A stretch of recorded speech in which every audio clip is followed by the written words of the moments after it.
मित्रांनो, lesson number 10 measurement of time या lesson मधील प्रॉब्लेम सेट 43 आता आपण सोडवणार आहोत. Right the time show in each clock in the box given below it. या ठिकाणी घड्याळाची चित्र दिली आहेत, त्यामध्ये टाइम किती झाला आहे हे आपल्याला लिहायचं आहे. पहिल्या चित्रामध्ये ओव्हरहँड हा 2च्या पुढे आहे, म्हणजेच 2 वाजून गेलेले आहेत. त्यानंतर मिनिट हँड हा 5 वरती आहे, म्हणजेच किती मिनिट झालेले आहे या ठिकाणी आपल्याला समजेल.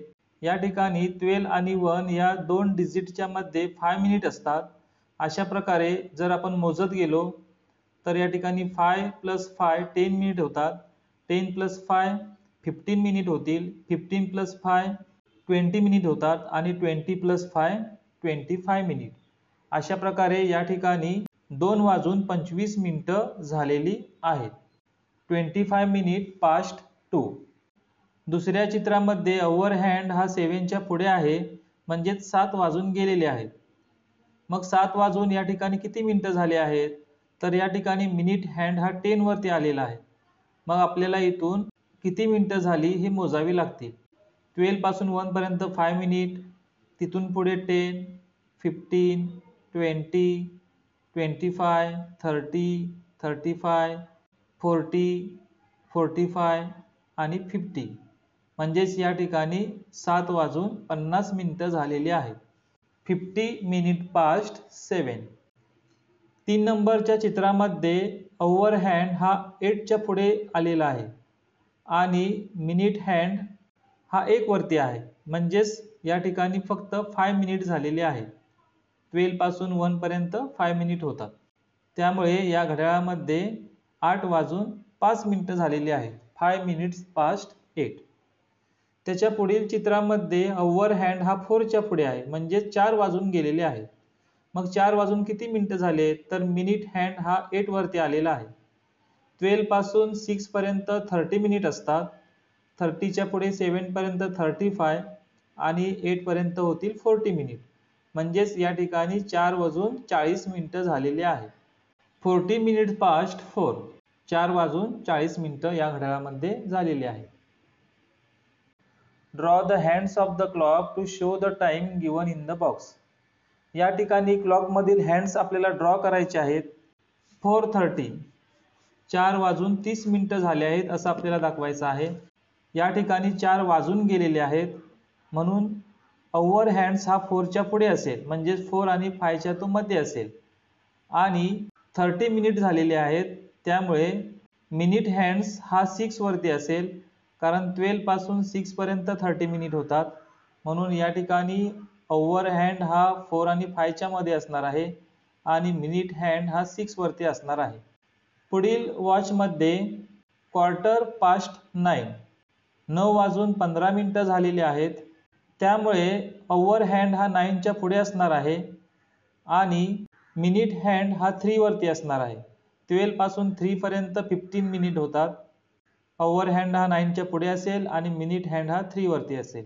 अशा प्रकारे या ठिकाणी टाइम आहे 9:15, म्हणजेच 9:15 वाजलेले आहेत.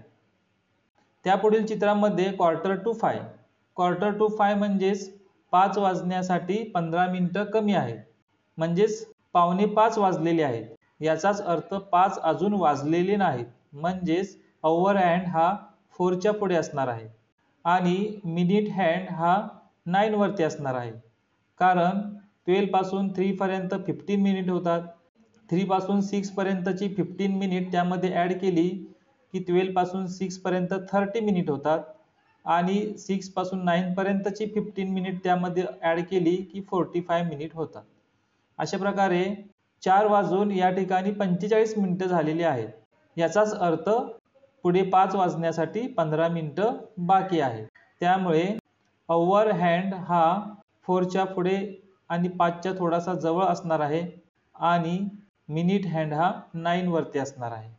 त्यापुढील चित्रामध्ये 20 मिनिट पास्ट 11 11 वाजून 20 मिनिटं झालेली आहेत असं दाखवायचं आहे, म्हणजेच 11 वाजून गेलेले आहेत. त्यामुळे ओव्हरहँड हा 11च्या पुढे असेल आणि 20 मिनिट झालेले आहेत, त्यामुळे मिनिट हँड हा 4 वरती असेल.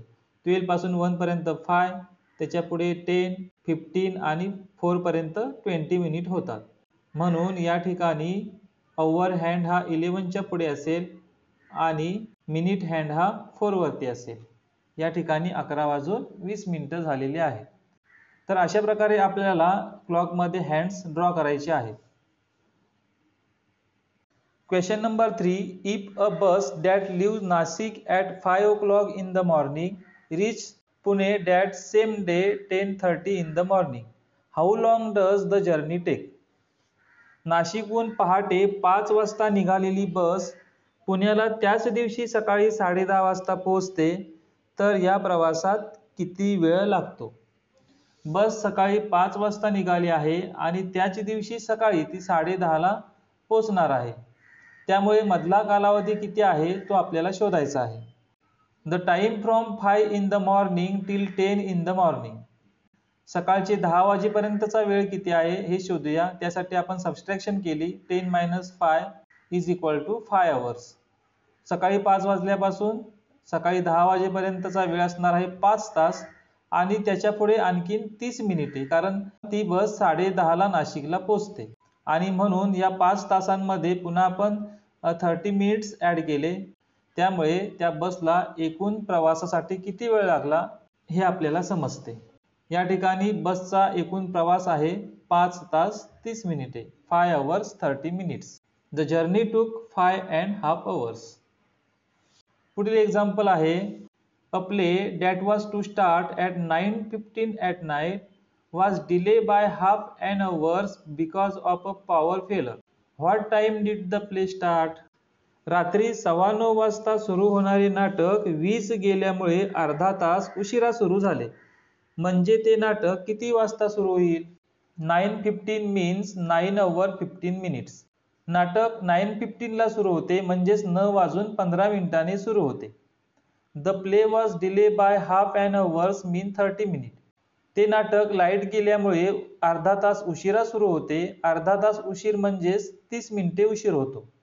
द टाइम प्ले स्टार्ट, मग ते नाटक किती वाजता सुरू होते? तर 9:15 वाजता सुरू होणारे नाटक 30 मिनिटे उशिराने सुरू होते. त्यामुळे आपण त्यामध्ये 30 मिनिटं ॲड केली की आपल्याला वेळ मिळतो 9 hours 45 minutes. 15 minutes plus 13 minutes यांची ॲडिशन होते 45 minutes. मिनिट्समध्येच आपण मिनिट्स ॲड करायचे आहेत आणि हे 9 hours आहेत. त्यामुळे 9 hours 45 minutes म्हणजेच 9:45 नाटक सुरू होईल. The play start at 45 minutes past 9. If a train leaves Mumbai at 10:15 at night and reaches Nagpur at 1:40 the next afternoon, how long does the journey take? मुंबईहून रात्री 10:15 निघालेली रेल्वे नागपूरला दुसऱ्या दिवशी दुपारी 1:40 पोहोचली, तर या प्रवासामध्ये किती वेळ लागला? रेल्वे रात्री 10:15 निघाली आणि दुसऱ्या दिवशी दुपारी 1:40 नागपूरला पोहोचली, तर तो प्रवास किती वेळेचा होता हे आपल्याला शोधायचा आहे. The time from 10:15 at night to 10:15 in the morning next day 12 hours.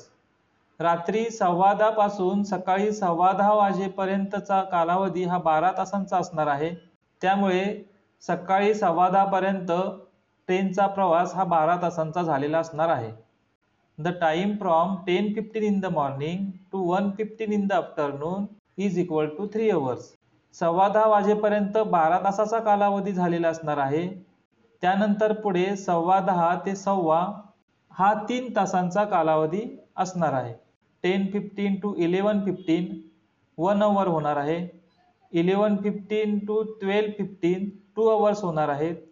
12:15 to 1:15 असे 3 hours होणार आहे.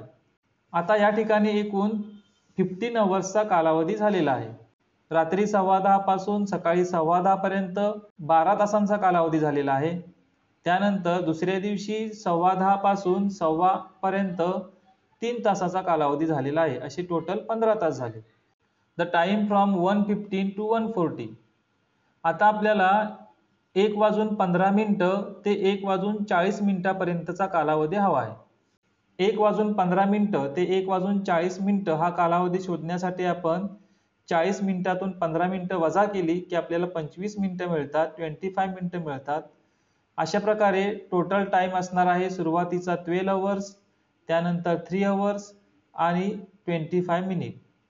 टोटल टाइम होतो 15 आवर्स 25 मिनिट। या ठिकाणी एकूण प्रवासाचा कालावधी असणार आहे 15 तास 25 मिनिटे। The journey takes 15 hours 25 minutes। मुलांनो, या ठिकाणी प्रॉब्लेम सेट 43 आपला सोडवून पूर्ण झालेला आहे। पुढील व्हिडिओच्या माध्यमातून प्रॉब्लेम सेट 44 आपण सोडवणार आहोत। धन्यवाद।